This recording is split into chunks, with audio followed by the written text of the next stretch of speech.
65. And you skip ahead to Well, 2001. no, they're there. Okay. They're there. Yeah. They're at the memorial. Right. They're watching their fathers die. Okay. Seriously. Mm-hmm. I mean, Tom Hollenbeck, Mm-hmm. Noah Gitlin, those characters. They figure prominently in the second arc. Okay. One of the delights of doing the first one is everybody's dead, so you can't hurt their feelings. The second arc, a lot of these people, I'm going to have to literally do a lot more bearding and concealing underneath, the tracks. And mixing and matching of characters and traits in I history. mean, because one of the things about, we talked about the generations. It's just that tiny little mini generation, Mm-hmm. and we're going to see those guys as little boys, then see my generation as also little boys. Oh, so you're going to have them as readers? Oh yeah, Oh, because it's about fandom. The second arc is about fandom. I see. It's about guys whose lives were transformed like mine. I mean, I've got a page in 8 of 9 panels of 8 panels of which are characters all reacting to a page. That's the third panel is 9 equal-sized panels. Mm-hmm. And panel 3 is a page, and everybody on the page is reacting to the page in a different way. Mm. The kids are like, oh, and the older guys are like, what the fuck? It's because that's the way it works. It's always what the fuck. The second arc is about the infantilization of comics, about comics being ruined by the Comics Code. Clark Diamond, who was a guy I never met, but who was an intimate of Wallace Wood, wrote a wonderful piece for the second Fantagraphics book about Wallace Wood. Said something that ultimately, when you boil down to what he said, was that the Comics Code not only infantilized comics, it also infantilized the comic book audience. It drove away people with any interest in anything challenging and have any kind of material. And those guys went off and ended up making the undergrounds. But look at that significantly, that all those guys who made the undergrounds were profoundly influenced by Kurtzman's humor material. None of them did. You never saw the guys who wanted to do what Johnny Craig was doing, or what Kurtzman was doing in the war books, or what Kurtzman was doing in the later adventure material. We had Jack Jackson, Mm-hmm. who was never really a particularly good draftsman, but had good handle on it, and Corbin, who was always dismissed by his fellow underground guys, in Spain to a certain extent. And so basically, what was left behind was people who were willing to accept superhero comics. And then when the superhero guys, when the younger guys started moving in the editorial positions, is when romance comics started vanishing, just disappearing. And that was not an accident. Romance comics didn't disappear because the audience wasn't there.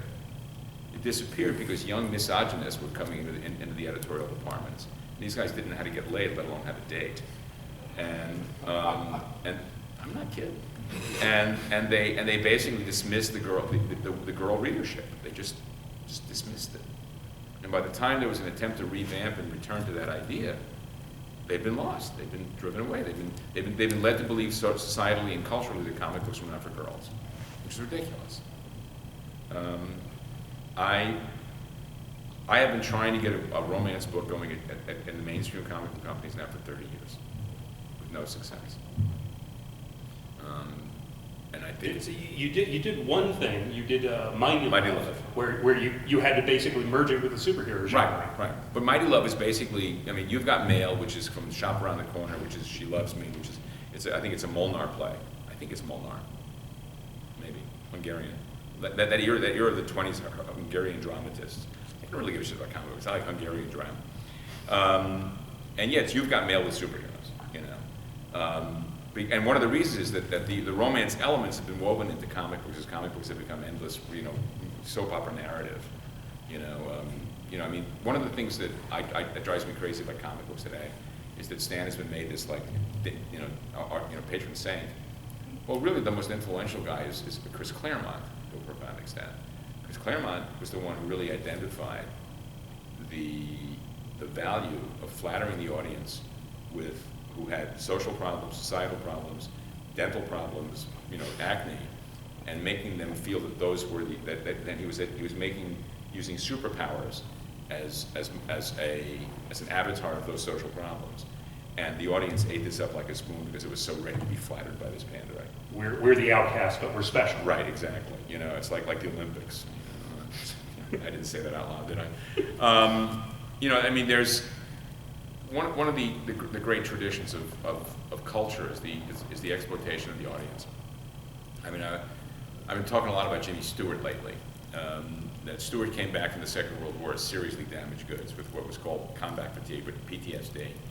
And significantly, for the next 10 years, more than 10 years, he was exploited by Alfred Hitchcock, by Frank Capra, and by Anthony Mann, who managed to manifest great films using his obviously destroyed and jangled sensibility.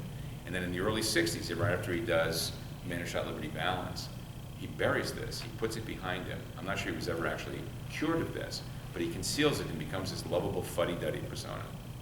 And I felt it was just a tragedy for an extraordinary actor. And to a great extent, comics are about that exploitation. And what Claremont did with the X-Men material was to find an aspect of the audience that identified so profoundly with that, in a way that the publishers in the 40s who instituted the kid sidekick shit didn't understand at all. You know, as Pfeiffer always said, nobody identified with Robin. Robin was a pain in the ass. Mm-hmm. You know, we wanted to be Batman. Exactly. And you know, and sadly, and typically, in the context of this book, most of the attention this book has generated has been among my colleagues. Somebody read an advanced copy, and I got an email from this guy saying, "This is the bitterest shit I have ever read in my life." and I love it. And I felt like I finally found an audience to pander to, and it was fabulous. And a very specialized audience. and somebody said, and now anybody who's seen the book knows that there are faux comic books in this book. There are fake comics. There are avatars of actual comics, and there were just there's like Powerhouse. Yeah, just things like that. Yeah. And somebody said, wouldn't it be great if we saw comics based on those?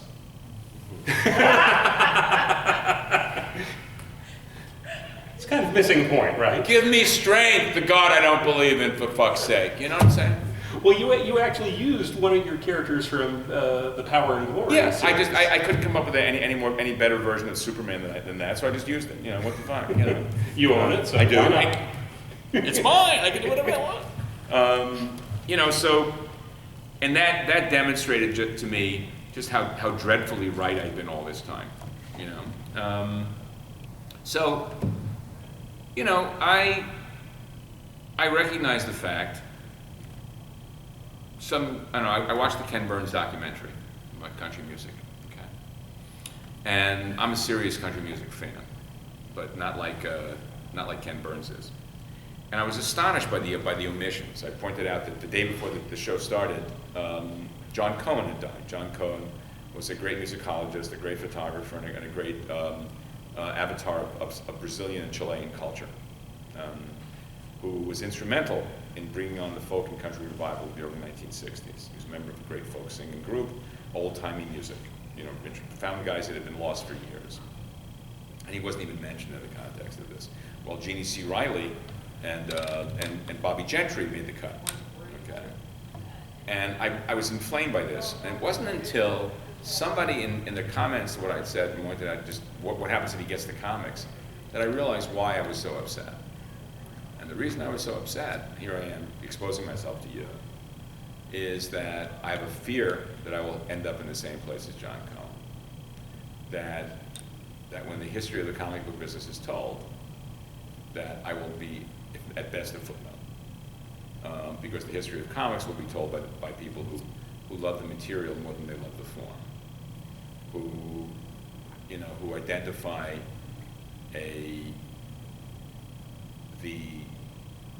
that period, many of you are too young to remember this, the generic period. There was this whole thing of generic cigarettes, and Marvel did a generic comic book. And of course what it was just a typical schmucky Jim Shooter comic book superhero thing. And that one of the results of that monetizing to the tune of billions that Feige and Marvel movies have done is they've transformed what has always been justifiably identified as a medium into a genre. Okay? When Archie is presented on television as Riverdale, it's become something other than what it was in the books. But it now fits into the sort of the hyper false realism of what comic books represent. So that's my ego in action. And as this friend of mine frequently tells me, my ego is not my ego. So hold on a second. Your personal ego or his ego? Your friend's ego. Okay. My ego. All right, just to clarify. I mean, I'm, as I said earlier, I'm easily despised. And a lot of it is that I don't care what you think of me. And yet I do care about my legacy. Like it's going to matter. I'll be dead. I don't, you know, I don't subscribe to the Al Hirschfeld of George Bernard Shaw sitting on the cloud watching Julie Andrews and Rex Harrison and My Fair Lady. You know, some guy in 50 years may be doing a comic book with you, and they're going to get it wrong. You know, because of the way history tells itself. I was called by the guys who worked on that Kirkman series, the AMC thing, to speak about Jack Kirby and Stan Lee. I said, why? The only career I have any interest in discussing is my own. You know, I mean, you know, when you come to my table, you'll notice there's no banner. And there's no banner because I find self-promotion shaming. I was raised that you put your light under a bushel, you know. Larry Hama, who's a good friend, posted on Facebook about a year ago, what do you say to someone at a convention that comes up and says, who are you and what do you do? And I said, none of your business. Because, and it's true, I've said this more than once. If you're actually interested, if that intrigues you, go find someone who knows who I am. And if what they tell you sounds interesting, come back and talk to me. But the idea of giving someone my CV, my resume, fuck that. Honestly, how shaming is that? But again, I live in a culture where that sort of stuff is completely de rigueur. It's acceptable and encouraged, and I can't do that. I'm embarrassed by that sort of behavior. Has that held you back in your career, you think? I don't think so. I mean, look, I have the career that I'm the architect of my own adversity. I made the problems that I have.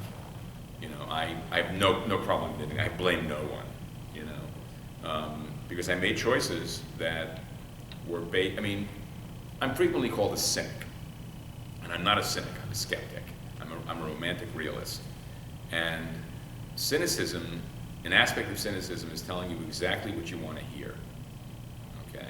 I believe Stan Lee was a profoundly cynical man who didn't believe a word that came out of his mouth, but knew you would.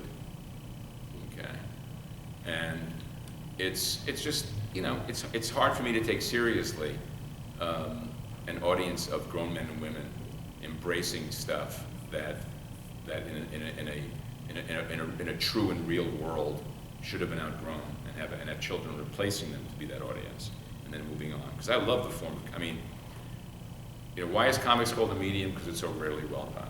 You know, I said that about television, but it applies here. You know, the form of comics is fantastic, and the content of comics is frequently of no interest to me. Anecdotally, I was on a panel a couple of years ago with a couple of guys who'd done what sounded like a really intriguing book. And I bought the trade, 5 issues in the trade. And in this trade, the pages demonstrated a series of approximate and utterly unconsidered ideas. The pages weren't designed in any particular way. There was no pattern, there was no narrative structure, there was no reason why this panel was this shape or this size. Everything was very brown. The characters who were in the panel, they weren't really pictures, they were simply borders drawn around people in space. And significantly, in 5 issues, there wasn't a single shot of any character in the course of this book making eye contact with the reader. And that subjective relationship to the reader is, for me, a vital point of every book, because the reader is the unacknowledged conspirator in the experience of comic books. The reader is the engine that turns the page. And if you're depending on a reader who's interested solely in the narrative, as opposed to the mechanics of the narrative, you're dealing with a child. It's got to be deeper than that. And as a professional, this woman, for example, who did this piece in the New York Times, I look at this and I realize that she's reaching a larger audience with her belief system than I ever will with mine, and it is diminishing and disqualifying the concept of professionalism. That there is a language we do, that it's not an approximate.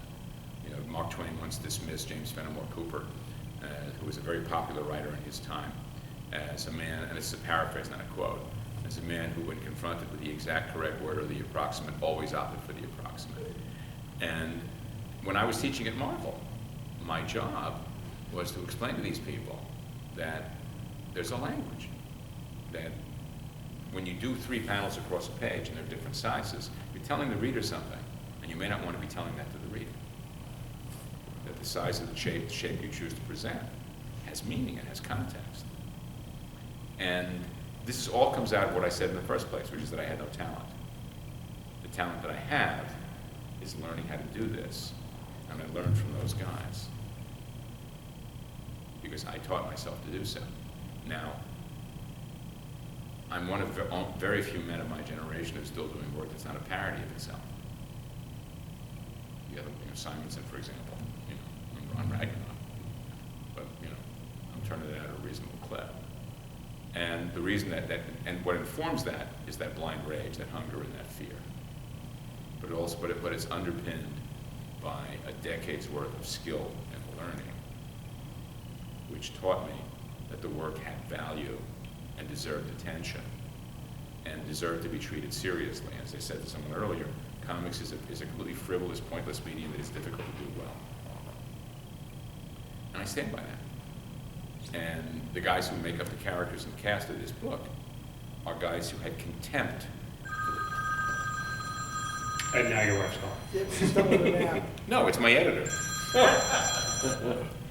I'm in the middle of a panel and I'm talking, I said kind things about you, so I'll call you right back.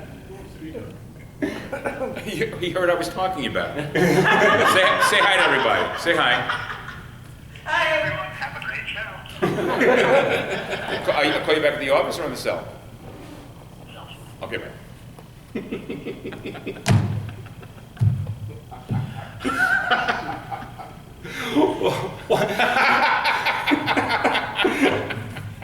I don't know how to top that, but we have a little time left. So why don't we take a few questions, Any questions from the audience? Come on, don't be cowards. I'm unkind but not unfriendly. Once in a lifetime opportunity. Look, you get to talk to me. I'm fun. Yeah. I'm the Pope of fun. We all know about superhero stuff that we either like or dismiss or pay attention to or not. But it's harder for an occasional reader of comics, especially at my age, to know what else is going on out there. What is there stuff that? I don't know. I don't give a shit. All I care about is me. Okay, well I have read most of your stuff. Well, I'm not. I mean, I don't read comics anymore because, frankly, for the most part, I mean, I read stuff that my attorney sends me. My attorney represents about 150 guys in the business. He built an entire, a constituent. I was his first client. He represents everybody.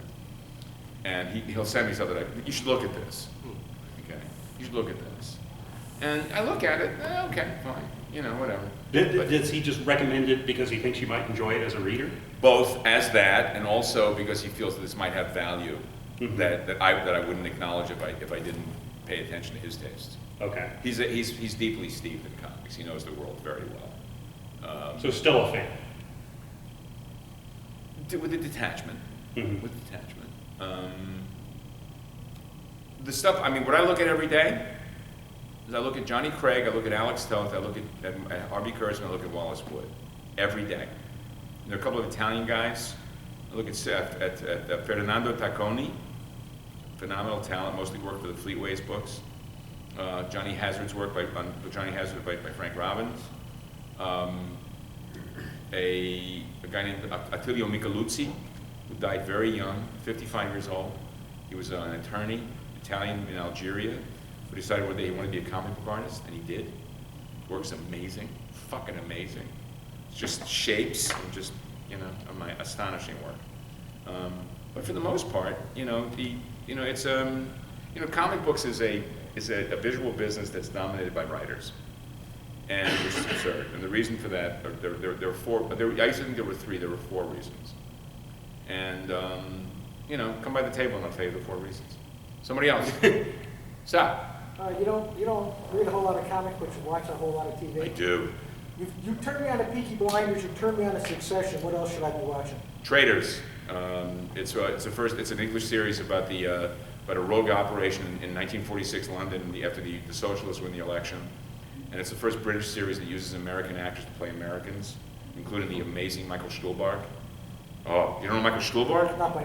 He played the KGB agent in Shape of Water. Oh, okay. It's fucking amazing. Traitors, as in treachery, traitors. Andrew Benjamin Walker, who should be a big name. He played Abraham Lincoln, Vampire Hunter. Great stage performer, stand-up comic. Plays a phenomenal. It's phenomenal. It's just great. It really is. Keely Hawes, great. Keely Hawes. Names and faces. Get Shorty on Epix. Berlin Station on Epic. You should get Epics. Berlin Station, 3 seasons. Get Shorty's fucking amazing. A lot of good stuff. Someone else. You can more answers to this when I see you. Someone else. Come on, cowards. Big babies. You. All right, so I heard you speak a few years ago, Same Symposium. I'm happy. And I said the same shit, didn't I? Why did I just shut the fuck up? In a way you did, but you said it differently this time. Thank you. I feel so much better about myself. The same shit in different ways. That's it. Well, That's America to me. actually, last time it was entertaining. I had my wife and my son with me. It was the first time they'd ever heard anything like this. So my wife was like, I'm not going near that. And my son, my 20-something-year-old college-age son. I want to grow up to be like that old Jew. It rocked his world. He hadn't heard or seen anything like this. So I'm trying to, the reason I brought them was, well, one, timing, and two, they get to appreciate what I appreciate about comic books. I love the art form, I love the medium. I'm really like hating my local comic book shop. Where's your local comic shop? It's out in Fairfax, Virginia. Okay. Why are you hating it? When you subscribe, there's an expectation you're going to get what you subscribe to, and all of a sudden something has some perceived value, and it's no longer in my sub box. It's on the internet, they're selling it, but it's no longer in my sub box. Hey kids, I got 2 out of 5 issues. What the fuck? that is, and you know what's disgusting about They're this? hiring young people who they haven't got fully formed thoughts yet. They're not even 25, so their brains aren't fully formed. So I'm hearing rhetoric and I'm hearing cheesy comments. It's like, well, okay, if you feel that way now, my opinion is this, since you didn't ask, and I leave it alone. I'll just go my way. I still subscribe. I still pick up a handful of books. You've ruined that for me. Thank you. I appreciate it. You saved me a lot of money. Really, because I just got more discriminating. We're making comments about, well, at this point, if you're still reading this stuff, and I was questioning myself, why am I still reading basically hero worship stuff? Right. And I was reading, and continue to read a lot of independent stuff, your work included. So, Look, I mean, I love to interfere with comic books these days. But that's a very healthy attitude. I mean, because the fact is, if you're a fan, one of the reasons I always say enthusiast as opposed to fan. Great idea. You know what I'm saying? Yeah. Enthusiasts are someone who at least discriminating in their relationship with the material. Okay. Fans will eat shit as long as it comes along their way, and it's kind to them. It flatters their sensibilities. You know.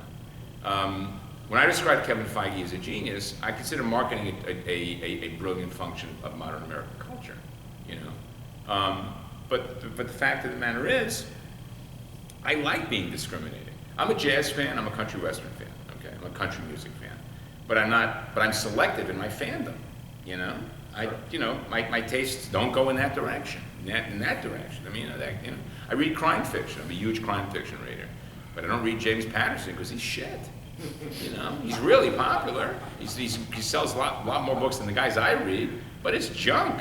It's hack shit. You know. Well, it's a brand. Exactly. Someone's right. Exactly. It's labeled as exactly. yeah. Okay. Clive Cussler. Come on. You know, I mean, but they all work in genres that I read in. You know, I mean, my wife reads her guilty pleasure is not she's not too guilty, but she reads romance novels. You know, all the sorts. She reads the Regency, she reads the Bodice Rippers, she reads the modern women in peril stuff and all this stuff. And one of the conversations we had that often leads to an argument is that unlike westerns and crime fiction and science fiction, there has never been a writer who has transcended the medium in that form who can be read universally. Nora Robb is probably the closest in the romance world. Okay, and she gets pissed off at me and doesn't speak to me for a couple of days, but she'll call.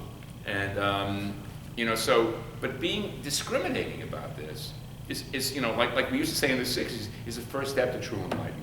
I mean, it really is. You draw the line. I mean,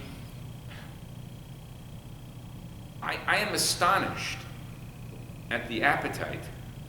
And man, you gotta know, I love this shit so much. I truly did.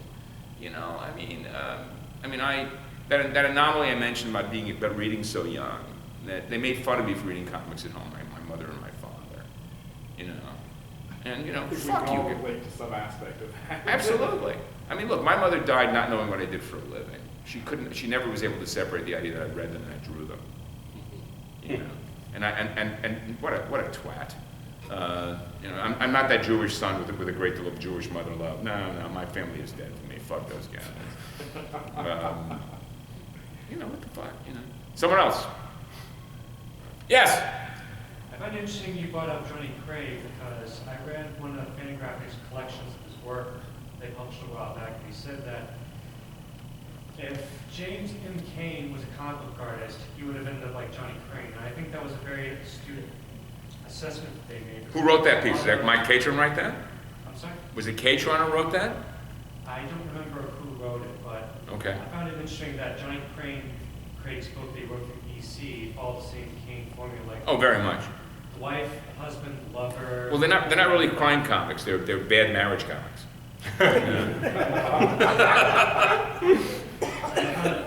When I finally got around to reading your Times Square, the first one, I realized that it was a Cain novel. It was Yeah. like the same Cain novel. The wife, the lover, the husband, but you have all these robots, that one Scottish fog monster, then the twist towards the end.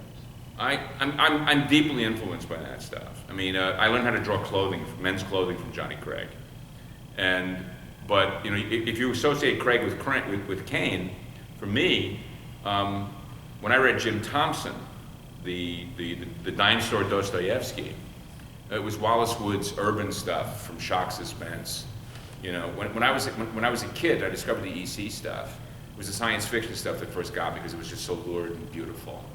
And I never liked the horror stuff, but it wasn't until I discovered the war and the crime and the liberal hysteria stuff that I became completely enamored with the work, and that just owns me today. I have no interest in fantasy or science fiction whatsoever. I watched that TV series, The Boys, with great reluctance and loved it. I just thought it was fantastic. I really loved it, mostly because of Anthony Starr, who, if you've seen Banshee, how did that guy become that guy? And now I understand that what he was doing on Banshee was an actor's choice. It's fascinating to go back and see that, okay? So I don't read fantasy and science fiction. I can't. It's just like, right now I'm listening to Herman Wouk's War and the Winds of War, 45 fucking hours of Audible, a book I would never read, ever, but it's the perfect, and I'm reading a novel by a guy named Simon Scarrow, who was doing for the Roman legions what Bernard Cornwell did for the Napoleonic Wars. I read crime fiction, historical fiction, jazz criticism, and semiotics that preaches to my choir. This is why the world sucks. You were right. That's basically what I'm reading right now.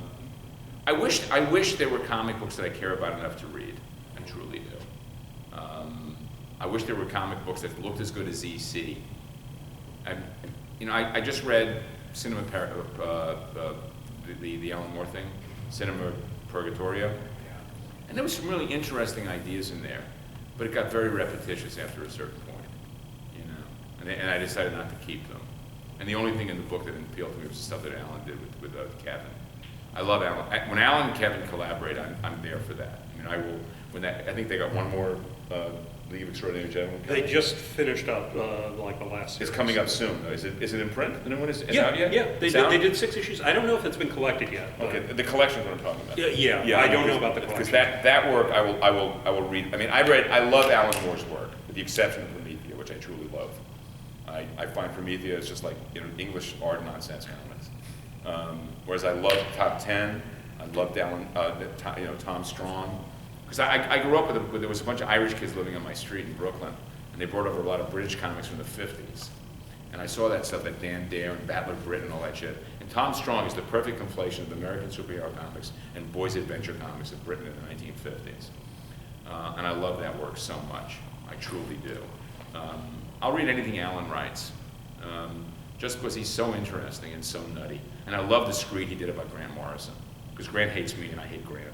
And it was really great to know that someone else hated him as much as I did. It's okay. You know, I don't